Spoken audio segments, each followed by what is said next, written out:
Live news, खबर तो पक्की है। नमस्कार, मैं शंभू कुमार, आप देख रहे हैं लाइव 24 न्यूज। मैं अभी पटना में हूँ। हत्या, आत्महत्या तो देश में कई बार होती रहती है, लेकिन एक ऐसी हत्या जिस हत्या के वजह से कानून को कटघरे में खड़ा कर दी। एक ऐसी हत्या, एक ऐसी आत्महत्या जो हर व्यक्ति जब सुनता है तो उसके आंख में आंसू छलक जाते हैं। जी हाँ, मैं बात कर रहा हूँ अतुल की, जो समस्तीपुर का रहने वाले हैं। कई सारे मीडिया में ये खबर चल रही है कि वो यूपी के हैं। ये स्पष्ट कर देता हूँ कि वो समस्तीपुर बिहार के रहने वाले हैं। इसी सिलसिले में हम बात करने जा रहे हैं हाईकोर्ट के जाने माने एडवोकेट शिवनंदन भारती से। उनसे हम जानेंगे कि इस आत्महत्या को किस रूप में वो देख रहे हैं। सर, किस रूप में इस आत्महत्या को देख सबसे रहे पहले तो मुझे आपका जो ये आत्महत्या शब्द यूज कर रहे हैं अतुल के लिए तो ये शब्द आत्महत्या जो आपने कहा उस पर मेरी आपत्ति है। मेरे नज़र में आपको ये समझना होगा कि हत्या, आत्महत्या और शहादत ये तीन अलग अलग चीज़ें हैं। तो आप हत्या तो आप समझते ही हैं, आत्महत्या भी जो खुद को अपने आप को मार ले उसको बुद्धजिलता कहते हैं। तो ये बुद्धजिलता नहीं है। और शहादत क्या होता है कि जब पूरे समाज के भलाई के लिए यदि कोई आदमी अपने शरीर को त्यागे तो शहादत कहलाता है, शहीद कहलाता है। अब सवाल ये है कि उसके मौत का उद्देश्य था, खास उद्देश्य था समाज को जगाना और समाज को बचाना। समाज में उस तबके के लोगों को बचाना जो झूठे मुकदमे की बोझ में कराहते रहते हैं और पूरी उम्र बिता देते हैं। उस समाज के उस तबके के लोगों को जगाना था इनका, और जो न्यायपालिका से जुड़े हुए हैं, चाहे वो वकील हो, चाहे वो जज हो, या सिस्टम में लगा हुआ पुलिस पदाधिकारी हो, उनको जगाने का इनका उद्देश्य था कि ये जो एक धारणाएं बनी हुई है कि प्रताड़ित केवल औरत ही होती है, मर्द नहीं होता है, उस लोगों की सोच में बदलने पर मजबूर कर दिया कि ये देखिए हम पढ़े लिखे हैं, सभ्य समाज के लोग हैं, और वो अपने सारे कर्तव्यों को वो बहुत प्री प्लान करके, कोई भी चीज़ को वो पेंडिंग नहीं रखा। वो एक योजनाबद्ध तरीके से जो वो इस समाज के लिए कर सकता है वो करके गया। वो उसकी मौत का चर्चा, इसलिए मैं इसको कह रहा हूँ कि वो सही, मेरे नज़र में, मेरा व्यक्तिगत राय हो सकता है, मुझे लग रहा है कि समाज को वो एक आईना दिखाया कि तुम कहते तो बहुत हो कि बड़े बड़े कि मैं इस कुर्सी पर हूँ, इस ओहदे पर हूँ, लेकिन एक आदमी को जब तुम न्याय नहीं दिला पाए तो इस सभ्य समाज में ये कहना कि हमारा देश बहुत विकसित देश है या विकासशील देश है, ये कहने में भी आपको लज्जा आएगी। ये मौत की चर्चाएं केवल हिंदुस्तान में नहीं होगी, इस मौत की चर्चाएं विदेशों में भी होगी, जहां ये एक प्रश्न खड़ा होगा कि क्या हिंदुस्तान में न्यायपालिका की व्यवस्था इतनी लचर है कि आदमी इतना दिन भी प्रतीक्षा नहीं कर पाता और मौत को गले लगाता है। ये मौत इस मायने में भी ये बहुत मायने रखता है कि झूठे मुकदमे में शादी लड़का लड़की के बीच का होता है, वाद विवाद लड़का और लड़की के बीच का होता है, माँ बाप और रिश्तेदारों को जब आप फंसाते हैं झूठे मुकदमे में, उस पीड़ा को किस तरीके से लोग सहन करेंगे या झेलते हैं, उसके भी पीड़ा को ये जो जगाती है और लोगों को झकझोरती है। अब आइए कि आज के इस आधुनिक युग में ये जो एक मेंटलिटी सही है, पहले का कानून का जो व्यवस्थाएं था उसमें सही बात है कि कानून लॉर्ड माइकेले ने आईपीसी का जो बनाए थे वो 1860 ईस्वी का था। तो 1860 ईस्वी में जो हिंदुस्तान का व्यवस्थाएं था, महिलाओं की स्थिति थी, बहुत दयनीय स्थिति थी। उस टाइम को उसको मुख्य धारा में जोड़ने के लिए उनको बहुत सारे सुविधाएं दिया गया, वो लॉर्ड माइकेले साहब का अपना था।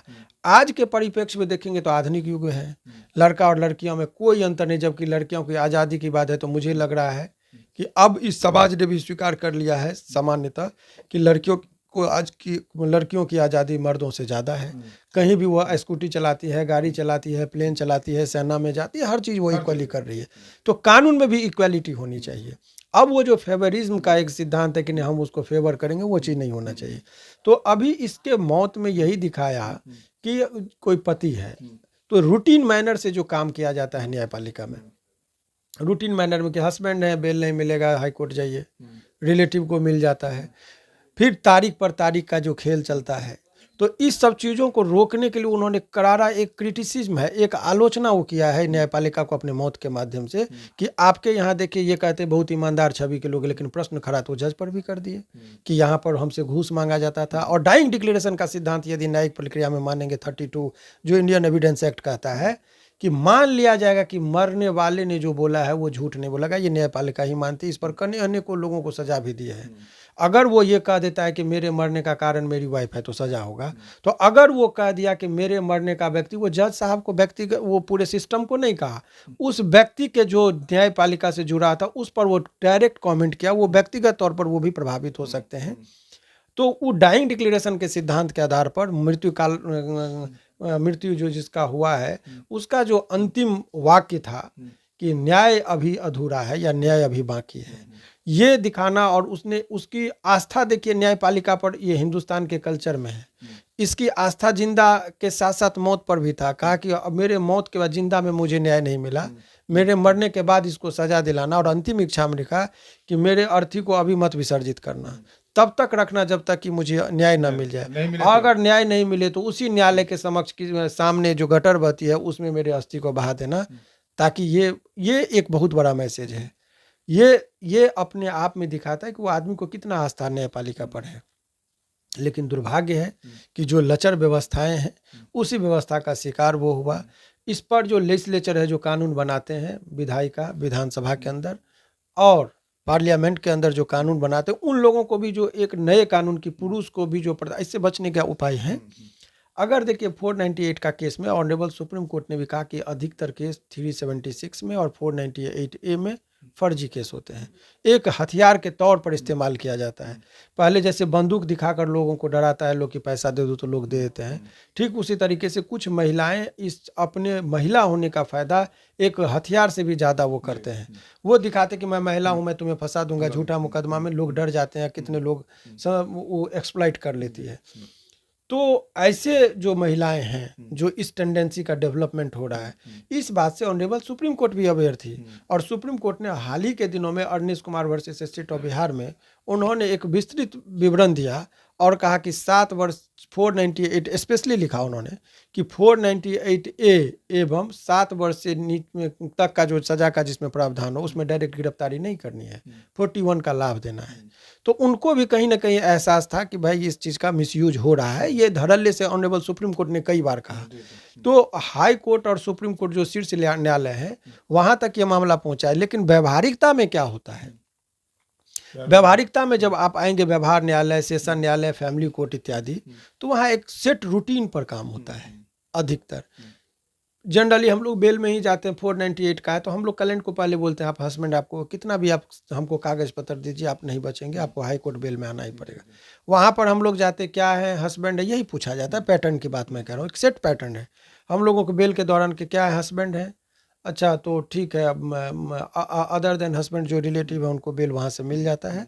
और हस्बैंड के अलावा जो लोग हैं 498 में, तो हस्बैंड को कहा जाता है कि चलिए आप हाई कोर्ट जाइए। हाई कोर्ट में आएंगे, मीडिएशन में भेजा जाएगा, समझौता किया जाएगा।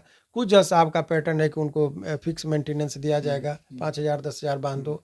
कुछ जज साहब का नहीं चलिए 490 का झूठा है तो ऐसे भी करके उनको दे दिया जाए। ये सब प्रक्रियाएं चल 80,000 मेंटेनेंस मांगा जा रहा था। नहीं, अब वो मेंटेनेंस तो वो देखा जाएगा कि किस लेवल का उसका इनकम है। लेकिन लेकिन आपको लगता है कि 80,000 एक महिला मांग रही है अपने बच्चे के साथ अपने परिवार में, तो 80,000 आपको नहीं लग रहा है कि वो टॉर्चर का ही एक तरीका था? तो वो उस चीज़ पर वो न्यायपालिका वहाँ पर वो कहा जाता है कि उसको दिया गया था। उसने कहा था कि ये जो सिस्टम है वो 80 लाख दे या 80,000 दे वो मैटर नहीं करता। मैटर ये करता है कि किस लेवल का प्रताड़ना था।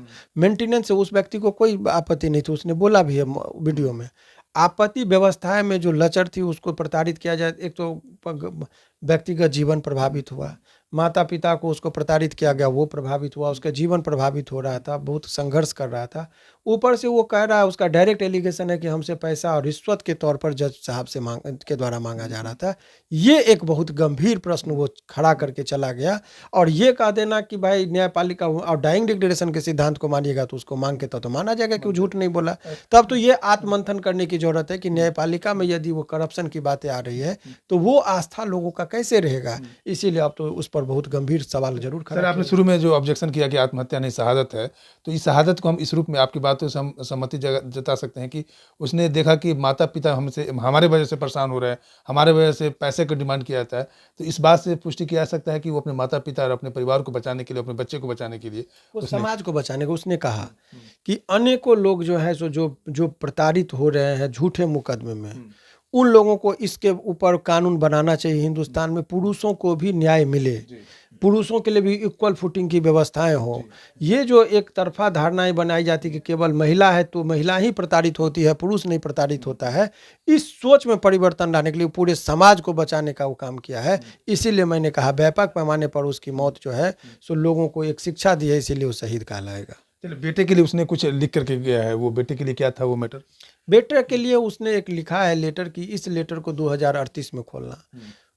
तो एक हो सकता है कि उसकी योजना हो कि भाई उसके लिए वो पैसा वगैरह का इंतजाम या कोई पासवर्ड या कोई कुछ पर लेकर गया हो, जो बच्चे को चूंकि वयस्क जब होगा तब वो अपना खोल के देखेगा जब वो 18 वर्ष से ऊपर का होगा। तो वो बहुत प्रूडेंट, एक समझदार व्यक्ति था, इंजीनियर किया हुआ था, सॉफ्टवेयर इंजीनियर, तो वो अपनी कंपनी का, तो बहुत माने इतनी आसानी से मरने वाला व्यक्ति नहीं था, लेकिन उसने लगा कि आए हैं दुनिया में तो अपनी बातों को हम किस तरीके से लोगों को जगा के अपना योगदान, तो लगा मेरे जिंदा में मैं योगदान नहीं दे सकता तो मेरी मौत ही सही, यदि लोगों को ये दिखा दे कि न्याय अभी बाकी है, तो न्याय कब तक बाकी है वही देखने के लिए लोगों को छोड़ के चला गया। चलिए, आपने सुना एडवोकेट, जाने माने एडवोकेट सिमरंदन भारती का। इन्होंने साफ साफ कहा कि मेरे नज़रिए से अगर इनका पर्सनल बात किया जाए तो ये आत्महत्या नहीं, एक शहादत है। शहादत इस बात को लेकर के है कि कानून को कटघरे में खड़ा कर दिया। शहादत इस बात को लेकर के है कि आज जो महिला ही नहीं प्रताड़ित होती है बल्कि पुरुष भी प्रताड़ित होते हैं, उस पुरुष के लिए, जिस पुरुष प्रताड़ित होने की वजह से आत्महत्या कर लिए हैं और वो आवाज़ नहीं उठा पाते हैं, उनके न्याय की बात करके अतुल जो है आत्महत्या कर लिए। कल हम आप लोग को एक अपडेट और दिखाएंगे अतुल की आवाज़ को मजबूत करने के लिए। हालांकि मैंने शुरुआत जो किया था तो शुरुआत आत्महत्या से किया था, उस आत्महत्या पर वकील साहब ने ऑब्जेक्शन किया कि अतुल आत्महत्या नहीं बल्कि ये शहादत है। तो आप लोग भी इस कमेंट बॉक्स में एक जवाब दीजिए कि आत्महत्या है या शहादत है। कमेंट बॉक्स का मुझे इंतजार है, आप लोग जवाब दीजिए ताकि अतुल को न्याय मिल सके। और वो अतुल जो बोल के गया है कि जब तक मुझे न्याय नहीं मिले तब तक मेरे अस्थि को बचा के रखना, अगर न्याय नहीं मिले तो उसे गटर में, उस कोर्ट के सामने ही उस गटर में डाल देना, और मेरे मृत्यु सैया के पास, मेरे दाह संस्कार के पास मेरे पत्नी और मेरे ससुराल के कोई भी व्यक्ति मौजूद नहीं होना चाहिए। इसलिए अतुल के न्याय के लिए आप लोग भी कमेंट बॉक्स में इस बात का जवाब दीजिए कि आत्महत्या है या शहादत है। मैं शंभू कुमार, कैमरा जर्नलिस्ट यशोधर्मा के साथ पटना। अगर मेरे चैनल को लाइक और सब्सक्राइब नहीं किए हैं तो लाइक करें, सब्सक्राइब करें। Thank you so much. Live news, खबर तो पक्की है।